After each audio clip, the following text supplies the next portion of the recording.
Hi friends, welcome back to చుట్టూ creations. Friends, ఇవాళ మన వీడియోలో వచ్చేసి టమాటో పులావ్ ఎలా ప్రిపేర్ చేసుకోవాలో మీకు చూపిస్తున్నాను. ఇది చాలా ఈజీగా ప్రిపేర్ చేసుకోవచ్చు, చాలా టేస్టీగా ఉంటుంది.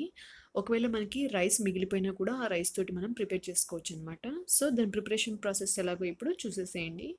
ముందుగా నేను ఒక మిక్సీ జార్ తీసుకుంటున్నాను. అందులో ఒక 3 టమాటోల్ని ఇలాగా ముక్కలుగా కట్ చేసి పెట్టేసుకుని ఇలాగ పేస్ట్ లాగా ప్రిపేర్ చేసి పెట్టుకుంటున్నాను. ఇప్పుడు ఒక ప్యాన్ పెట్టేసుకుని స్టవ్ మీద ఇందులోకి ఒక 5 టేబుల్ స్పూన్ల ఆయిల్ వేసుకోవాలి. అలాగే ఇష్టం ఉండేవాళ్ళు ఒక 2 టేబుల్ స్పూన్ల నెయ్యి కూడా వేసుకోవచ్చు. ఇప్పుడు ఇందులోకి 2 చెక్క, అలాగే 4 లవంగాలు, ఒక ఇలాచీని కూడా వేసేసుకుంటున్నాను. ఇవి కొద్దిగా వేగాక ఇందులోకి కట్ చేసి పెట్టుకున్నటువంటి ఆనియన్స్ని, అలాగే కరివేపాకుని కూడా వేసేసుకుంటున్నాను.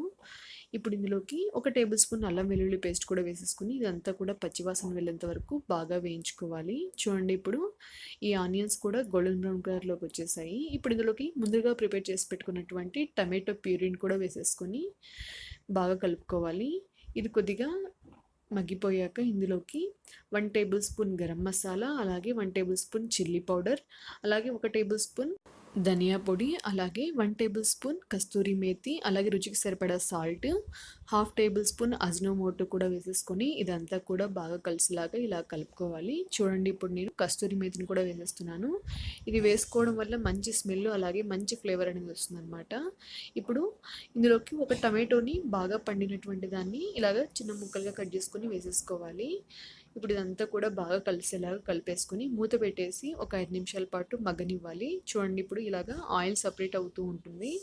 ఇప్పుడు ఇందులోకి ముందుగా ప్రిపేర్ చేసి పెట్టుకున్నటువంటి రైస్ని కూడా వేసేసి బాగా కలిపేసుకుని కొత్తిమీరతో సర్వ్ చేసేసుకుంటే మనకి ఎంతో టేస్టీగా ఉండే టమాటో పులావ్ రెడీ అయిపోతుంది. ఇది చాలా సింపుల్గా, చాలా ఈజీగా ప్రిపేర్ చేసేసుకోవచ్చు. అంతేనండి. సో ఈ రెసిపీ మీకు నచ్చిందా? అయితే మీరు ట్రై చేయండి. ఎలా వచ్చిందో నాకు కామెంట్ సెక్షన్లో చెప్పండి.